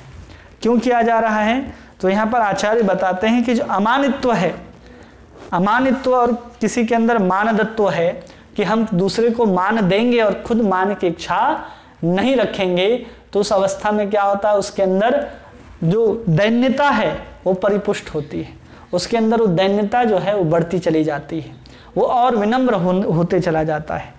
क्योंकि अगर और व्यक्ति विनम्र होता है ना, तब जाकर के भक्ति उसके हृदय में स्थिर रहती है। इसलिए ये सब गुण देखने को मिलते हैं। वो अपने आप विनम्र हो जाता है और अपना मान सम्मान नहीं चाहता, बल्कि दूसरों को मान सम्मान देना चाहता है। प्राणी मात्र के प्रति उसकी दया, मैत्री और सौहार्द भाव के द्वारा अपने भक्ति को निर्विघ्न रूप से चला सकता है। अगर हम किसी प्राणी के ऊपर दया करेंगे, किसी से द्वेष करेंगे, किसी से मैत्री करेंगे, किसी से दुश्मनी करेंगे, तो हम अपने भक्ति को हम निर्बाध रूप से नहीं चला सकते। हमारे मन में वही चिंतन आएगा बार बार कि अरे वो हमें उसको पीटना है, उसको नीचा दिखाना है, उसको गाली देना है, वो सब हमारे मन में आएगा। क्यों? इसलिए कह रहे कि प्राणी मात्र के प्रति अगर हम दया दिखाते हैं, हर प्राणी के प्रति, तो हमारी भक्ति जो है वो निर्विघ्न रूप से, सुस्थिर रूप से चलेगी। हम सबके प्रति दयावान होते हैं तो चलेगी, हम सबके प्रति मैत्रवान सौहृद होते हैं, सबकी भलाई के विषय में सोचेंगे, तो हमारी भक्ति सुस्थिर चलेगी और बिना किसी बाधा की चलेगी। इसलिए 12वें अध्याय में कहते हैं ना कि मित्र करुणा एव च भक्त के लक्षण होते हैं। जो निष्ठावान भक्त होता है उसके अंदर ये लक्षण देखने को मिलते हैं। और सबसे महत्वपूर्ण यहाँ पर कहा जा रहा है, भक्त के अंदर कृतज्ञता होनी चाहिए। वो किसी के प्रति ऐसा ना हो कि कृतज्ञ हो जाए, कृतज्ञ होना चाहिए, अकृतज्ञ उसको नहीं होना चाहिए। अकृतज्ञ के हृदय में भक्ति देवी कभी भी विराजमान नहीं होती। और कृतज्ञता का जो स्वरूप है वो भगवान को देख करके समझ सकते हैं कि एक पूतना जो है वो जहर लेकर के पहुंच गई भगवान को मारने के लिए, लेकिन भगवान ने जहर को नहीं देखा, दूध को देखा कि मातृ भाव से हमें दूध पिलाने के लिए आई है। और भगवान ने उसके प्रति अपने कृतज्ञता का ज्ञापन करते हुए उस राक्षसी को भी, उस पूतना को भी कौन सी भक्ति दी, कौन से पद प्रदान किया? धात्री गति को प्रदान किया, वैकुंठ गोलोक धाम प्रदान किया। उसी प्रकार महत् व्यक्तियों के अंतर्गत भी देखा जाता है, जिसके अंदर कृतज्ञता अधिक होती है वही महत् पुरुष होते हैं, वही महान होते हैं, जो छोटे से छोटे किए गए कार्य के प्रति कृतज्ञ होते हैं। भगवान रामचंद्र के चरित्र में अगर आप देखेंगे तो हर छोटी से छोटी गिलहरी को भी उठा करके वो धन्यवाद दे रहे हैं। वो छोटा सा कंकड़, छोटी सी गिलहरी छोटे से कंकड़ को डाल रही है जब राम सेतु को बनाया जा रहा है, और रामचंद्र उसको भी हाथ में उठा करके उसके प्रति भी अपनी कृतज्ञता को व्यक्त करते हैं कि आपकी कृपा से ही हमारा जो इतना बड़ा जो सुंदर राम सेतु का निर्माण हो रहा है वो आपकी कृपा से ही हो रहा है। ये भगवान के अंदर इतनी कृतज्ञता है तो सोचिए भक्त के अंदर कितनी कृतज्ञता होनी चाहिए। जिसके अंदर जितनी कृतज्ञता है उतना महान व्यक्ति कहा जाता है। और जो अकृतज्ञ है, जो किसी के प्रति कृतज्ञता का ज्ञापन नहीं कर सकता, किसी को उसके किए गए उपकार के प्रति धन्यवाद नहीं दे सकता, वो अत्यंत क्षुद्र व्यक्ति है, बहुत छोटा व्यक्ति है। कई बार क्या होता है, हम रास्ते में किसी का रास्ता भी भूल जाते हैं तो हम लोग पूछते हैं कि भाई साहब ये रास्ता किधर से होके जाता है, और जिन्होंने हमें रास्ता बताया उसको भी धन्यवाद नहीं कहते, गाड़ी स्टार्ट करते हैं और सीधे निकल जाते हैं। जबकि वहाँ भी हमारा कर्तव्य बनता है कि उसके कृतज्ञता का हम ज्ञापन करें, उसको भी हम प्रति उत्तर में धन्यवाद कम से कम तो कह ही सकते हैं। इसलिए जितने श्रेष्ठ होते हैं उनके हृदय में उतनी कृतज्ञता को हम देख सकते हैं। तो ये सब गुण जो हैं वो भक्ति के उत्पन्न करने वाले या भक्त जो हैं उनके अंदर ये निष्ठा के स्तर पर ये सब गुण जो हैं वो देखने को मिलते हैं। और कई बार क्या होता है कि भक्त में ये गुणावली देखी जाती है और कई बार भक्तों के अंदर इन गुणों को हम लोग नहीं देख पाते। तो हम लोग जब नहीं देख पाते तो ऐसा नहीं समझना चाहिए कि अरे ये तो निष्ठा के स्तर पर नहीं है। जरूरी नहीं है वो भजन की उन सब क्रियाओं को कर रहा हो जो हमने अभी पढ़ा कि भक्ति विषय वर्तनी जो है, जो भक्ति वर्तनी जो क्रियाएं हैं, चाहे वाचिक हो, मानसिक हो, चाहे कायिक हो, उनको अगर कर रहा है तो भी उसके अंदर निष्ठा का उदय माना जाएगा कि हाँ उसके अंदर भक्ति जो है वो निष्ठा का उदय हो चुका है। इसलिए यहाँ कह रहे हैं कि इन गुणों के उदित होने में भक्ति की निष्ठा के उदित होना और नहीं होने पर निष्ठा का अभाव ऐसी प्रतीति न केवल शास्त्र अनिभज्ञ व्यक्ति को ही होती है अपितु शास्त्र के जानने वाले विज्ञ पुरुष के निकट भी ऐसी प्रतीति उत्पन्न हो जाती है कि अरे ये सब वर्णन अभी किया जा रहा है कि जो निष्ठा के स्तर पर होंगे उनके अंदर अमानित्व, मानदत्व, मैत्र, करुणा, सौहार्द, कृतज्ञता ये गुण देखे जाएंगे। लेकिन अगर गुण नहीं भी देखे जाएंगे तो हम कह सकते हैं अरे कैसे वो निष्ठा के स्तर पर कैसे हो सकते हैं। तो उसके उत्तर में भगवान कहते हैं तदा रजस्तमो भाव काम लोभो दयाश्च ये चेत एतारेण विद्धिम स्थितम सत्वे प्रसीदति कि नैष्ठिकी भक्ति के उदित होने पर चित्त राजसिक, तामसिक, काम, लोभ आदि के द्वारा अनाविद्ध होकर शुद्ध सत्व में स्थित हो प्रसन्नता का लाभ करता है। अतः भक्ति निष्ठा के अनुकूल उल्लेखित गुणों का विकास निष्ठा में भक्ति के निरूपण में अपरिहार्य नहीं है होने पर श्रवण, कीर्तन आदि भजन में प्राबल्य अथवा शैथिल्य निष्ठिता और अनिष्ठिता भक्ति का निरूपण में अपरिहार्य कारण है। ऐसा नहीं है कि उसके अंदर ये गुण दिख रहे हैं तो ही वो निष्ठा के स्तर पर होगा। अगर वो निष्ठापूर्वक स्थिरता से एकदम भजन कर रहा हो, श्रवण कर रहा हो, कीर्तन कर रहा हो तो भी उसे निष्ठा के स्तर पर माना जाएगा। श्रवण कीर्तन में यत्न की प्रबलता दिखाई देने पर निष्ठा भक्ति होती है और इसके अभाव में ही अनिष्ठिता भक्ति होती है। अगर हम भजन में स्थिर नहीं हैं, हमारे भजन में स्थिरता नहीं देखी जाती, निरंतरता नहीं देखी जाती तो हम भजन की निष्ठा के स्तर पर नहीं हैं। हम अभी तक अनिष्ठिता भक्ति कर रहे हैं और अनिष्ठिता भक्ति करते करते जब अनर्थों की समाप्ति हो जाएगी हम अपने आप निष्ठा भक्ति के स्तर पर आ जाएंगे। और ये 5 प्रकार की जो लय हैं, विक्षेप हैं, अति प्रपत्ति है या फिर ये रसास्वादन है, ये सब कुछ हमारे जीवन में बाधा उत्पन्न नहीं करेंगे। हम आराम से क्या कर सकते हैं, भगवान का भजन कर सकते हैं। और ये गुण जरूरी नहीं है कि दिखाई दे तो ही वो निष्ठा के स्तर पर है।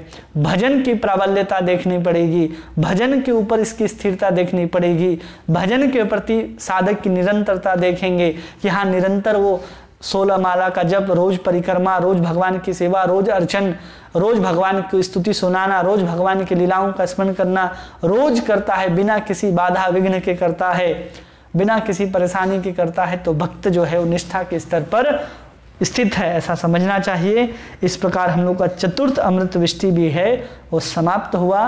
किन्हीं का कोई प्रश्न है तो आप प्रश्न पूछ सकते हैं। कल से हम लोग पंचम वृष्टि को पढ़ेंगे। ये भी बहुत बड़ा नहीं है, ये भी 2 क्लास में ये पूरा हो जाएगा।